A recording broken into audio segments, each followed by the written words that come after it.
So let's see how this looks when we bring in a second model. I'm going to ask Curtis to come in, and we're not going to do like a proper photo. I just want to show you how it looks. Hi, Curtis. Oh, you look smart. How's it going? All right. This is Christina.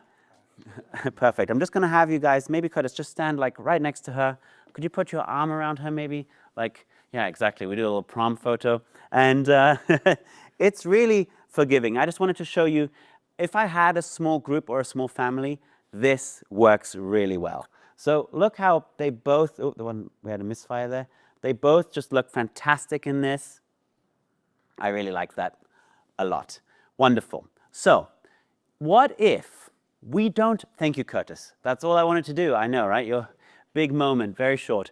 What if we don't have this giant modifier behind us here? It's a huge thing. It doesn't travel well. It does fall down. It's expensive, doesn't travel well.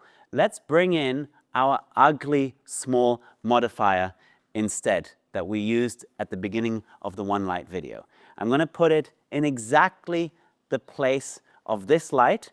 Thank you, Magnus, for grabbing that. So in preparation, I'll lower this down so we can just put it on there. And again, you get to see this lovely BTS moment as we change over this light. Need to unscrew it properly. There we go. Stick that down here. Lovely. And I'm going to just show what we are working with here. So we've got this small modifier that I used in the one light video to show you how we can make the soft feathering it. Now, this setup is incredibly forgiving. It is nice to have a really beautiful soft base layer. But if we don't, I've used a beauty dish. I've used something like this, because when we combine those two lights together, we tend to get good results. And every modifier is going to have a slightly different feeling. The thing to take away from this isn't, oh, I need this modifier, or I need to get a giant modifier there. It's when you combine those two lights together, you're controlling for your shadows, and then adding in your kicker, it makes a beautiful image. So I'm going to see how that looks at the power that we're at. Lovely. That's probably a little bit too hard. You see, we really start to see that hard shadow there. We start to see a lot of the harder light coming in from the front. And there's another thing I'm noticing right away. The white balance between these two is exactly the same in camera. I'm getting a lot cooler light from this. So I'm going to throw a little bonus tip in here. This light, the result of shooting with both of these together, this light is much, much cooler. So this happens if you're using modifiers from different manufacturers, and it's a fact of life, and it's really annoying, but I understand. They're sourcing fabrics from different places. Getting exactly white fabric is actually incredibly difficult. So what I'm going to do is I'm going to put in a slight warming gel. All right, Magnus is going to bring me a quarter. So these come in thicknesses. One, it's a full stop, would cut a full stop of light. So I'd have to bring my light up by a full stop. But this is a quarter thickness of something called CTO. This is color, temperature, orange. And that's what we use to correct for blue color casts when in our modifier. In this case, it's always a little tricky because it depends on your modifier. In this case, let me show you how I'm going to do this in this one. There you go, Christina, isn't this fascinating? I'm going to take the front of this off very ceremoniously. And then I'm just going to see, it's a little tricky because you don't want this to be in direct contact with your flash bulb because you could have a fire risk. So I'm just going to stick this on the front here. You'd think all of photography was just such exact science, but I am not going to tell you that that's the case. I'm just going to find a way to tape this in here. There we go. There's one. good enough. Let's see if that helps us warm it up just a little bit. It's not perfect because I don't think this modifier is made for gels in mind, and you get the idea. You would find more ways to put a warmer gel on the inside of this, but I don't want to hijack this segment by trying to do that. We just want to show you that you can do this with a smaller light as well. So let's stick that up on here. Lovely, I don't even need to tighten it because gravity is doing the job for me. Perfect, let's see where we're at. I know we'll lose a little bit of light from that, not much. Voila, it suddenly feels warmer at the same color temperature. It's a little harsh for me. I know where that shadow is coming from on the top right. It's the shadow of my modifier. In this case, it's not a problem because I know I can just Photoshop it out. Let me show you how I would get rid of it though. I would go closer, bring this in closer. I locked this wheel off earlier. There we go. And now there won't be a shadow because there's direct line of sight without the modifier. You see how I've moved that out of the way just a little bit. So it's all of these factors that always combine, and it's different in every space. So I think we still have a little bit of harshness from this. I'm going to turn this down maybe half a stop. Lovely. Let's go back to my setup over here. Take that picture. Lovely. So I'm going to turn off my kicker again. I just want to see what the quality of the light is from our ugly modifier. I've turned off our kicker. I want to see what my base layer looks like. Good. So that's just lifting our shadows ever so slightly. Good enough. All right. That's where it needs to be. I'm going to turn this back on. I think it was at 4.2, this arbitrary number that I just will remember. I had it, I think I hit the wheel when I turned it off, so just making sure it's at the same power. And even with that, we have an image that has directionality and softness. So the next issue we're going to have here is with, if we show, could you actually show me a little bit of leg? Yes, perfect. No, sorry, it sounds weird when I say it, but you know what I mean. I want to show what happens because we really start to lose a lot of the light as we come down, because the leg, the bottom of her and her shoe and the bottom of her dress are much further away from this light. So we lose some of that direction, some of that quality of the light. Now, if I was adding in a light, there's a very, very simple way of doing this, which is I'm going to just put in another light right below at the same direction as this light, so that I don't lose the directionality, but I kind of fill in the light a little bit, and I just repeat what's happening here. So if I had a 20-foot model and I was lighting 20 feet above there, lighting her face, I would repeat a couple of modifiers all the way down in the same direction to get light, just to repeat that same quality from the same side. So let me take a test shot of where we are right now. Just want to know, make sure we have the right light here. Okay, good. All right, let's bring in our second light. We're going to put it in the same shape and size. We actually have two of the same modifier. If you don't, it's not a problem. Just use what you have or what you've already got built. So I'll stick this. Right, I've got to take this off here. And we have the reverse mount on this modifier. Lovely. Oop.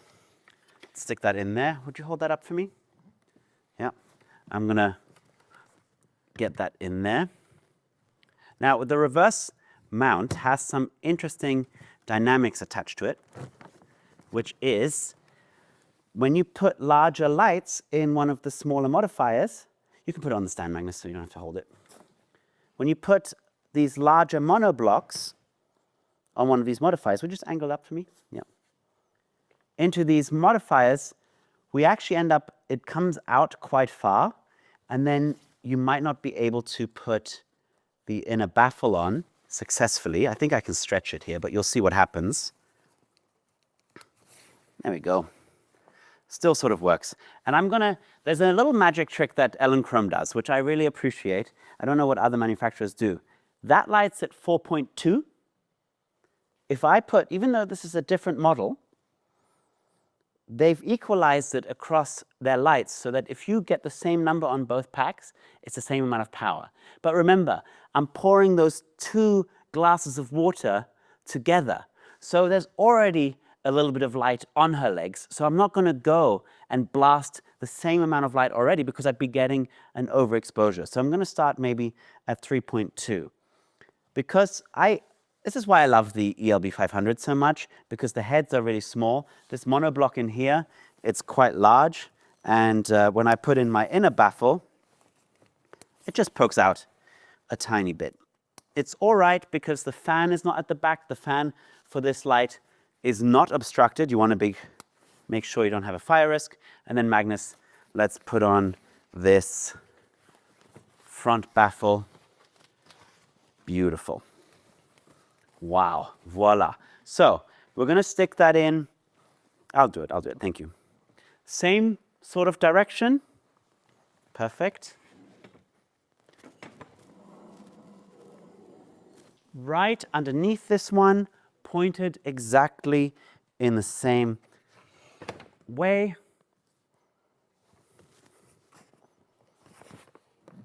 There we go. That's good enough.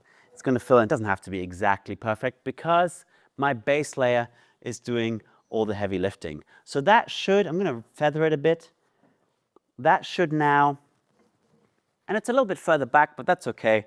We just want to get a little bit of light on her legs. I don't want it to light her face. So just to be sure, I'm going to go up here and she basically can't see the front of this. So it's only a tiny little bit of amount of light coming from here. I've had this one stop lower than the other one because by adding those 2 lights together, I don't want it to be overexposed. So we've got now, bring that leg out again for me, Christina. So there we've got light perfectly accentuating the leg there as well. So we're stacking those lights to create a continuation. Imagine if she was really tall and we had to do 3 of these, you would just keep on doing the same thing. Most of the light that's hitting her face is coming from here.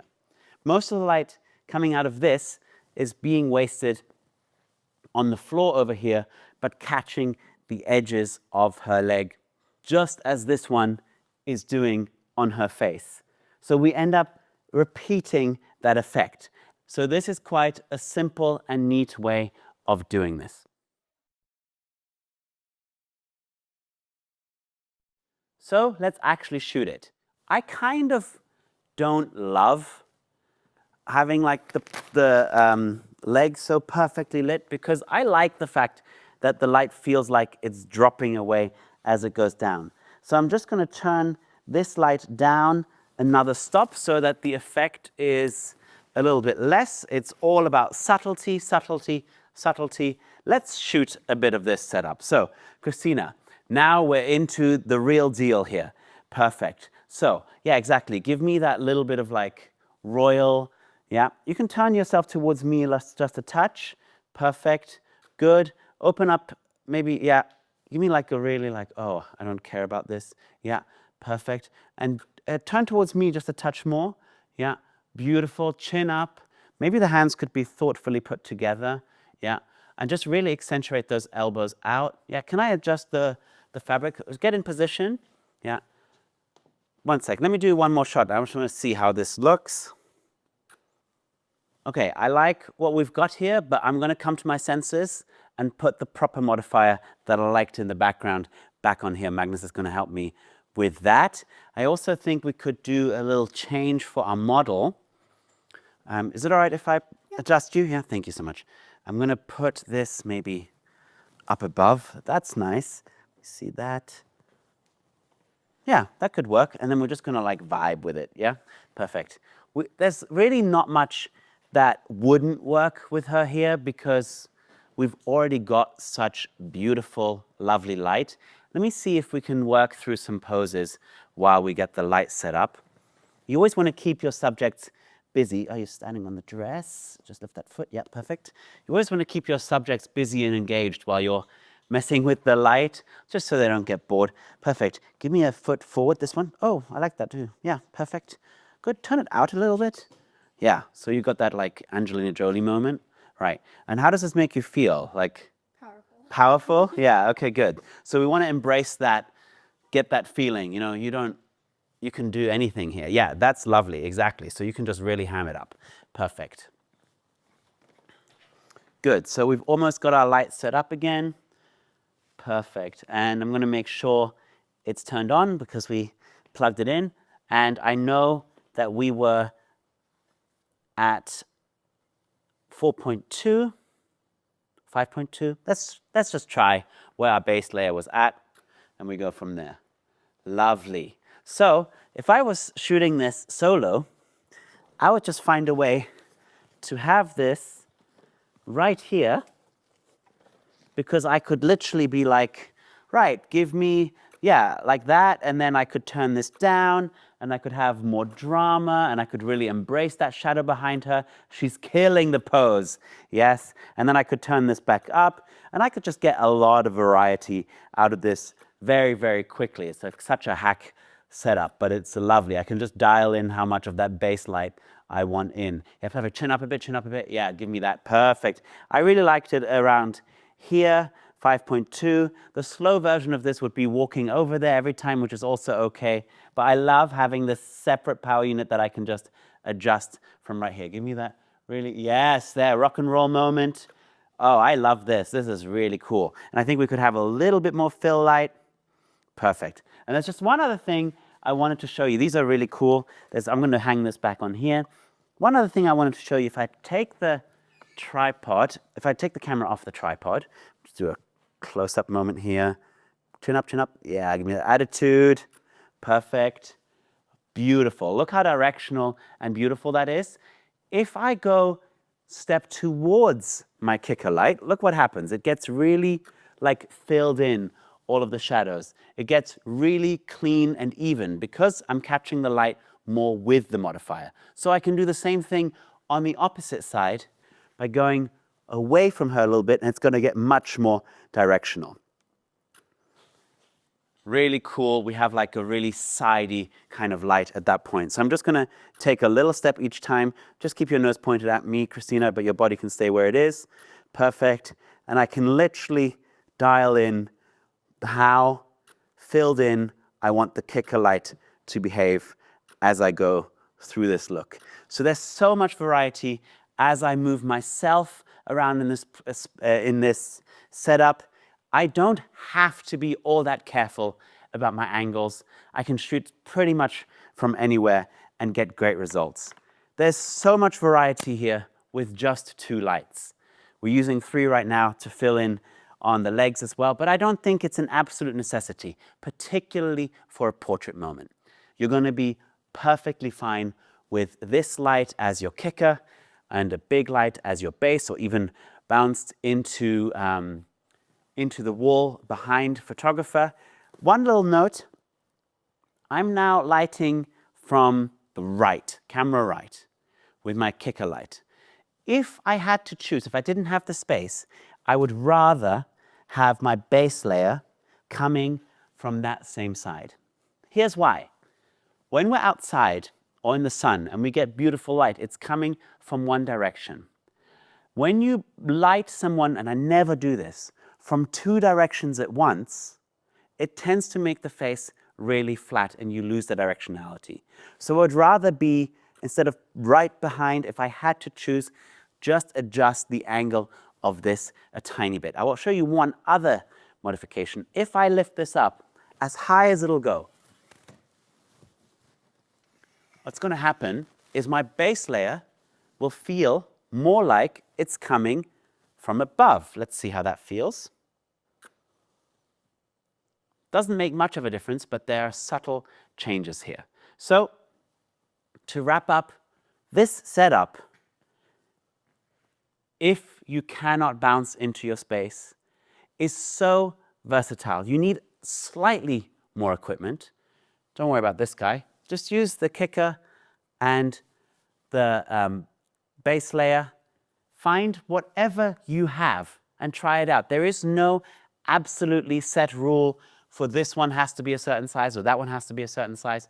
Each of these setups works with pretty much any modifier because you fill in your shadows, you get control of your shadows. That's where the Painterly light is.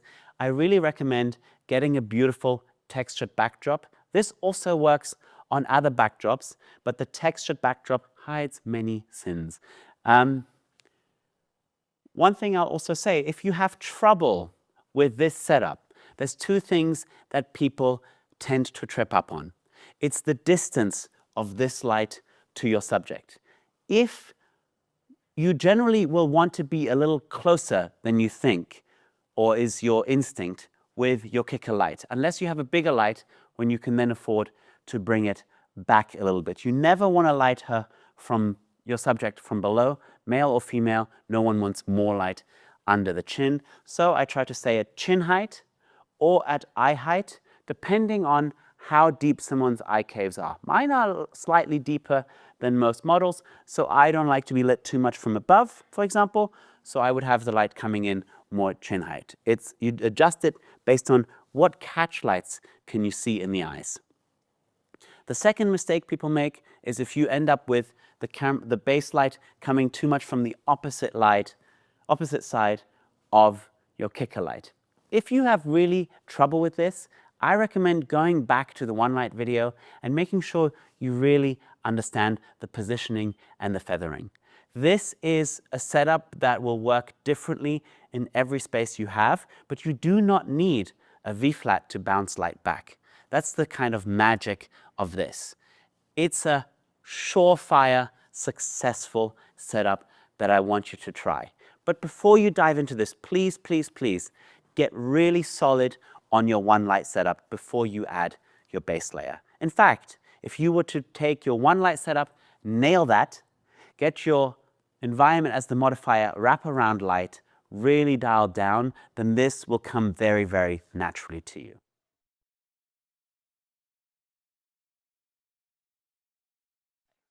For this image, I had moved myself away from my kicker light. The model is here, the kicker light is here. I was photographing from this side, and it gives it a little bit of a backlight effect while still having control of my shadows. I think this is an image that the model might even use in her portfolio because it's a little bit different for her. And I'm going to just bring the exposure up a little bit. I've got a keyboard shortcut set for my up bracket to bring exposure up. It's the most used adjustment I have in Capture One. And I'm not going to do too much more with this. I love how we have the highlight on her cheek. That's not a hot spot, that's a highlight.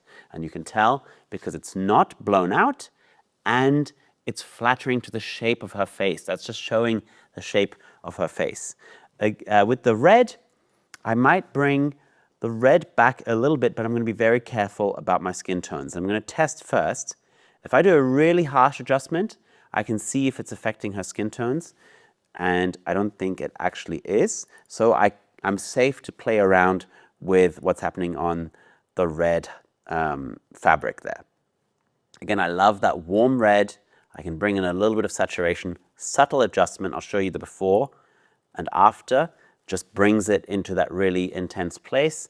And maybe I'll bring back the shadows in her corset just a touch, but not too much.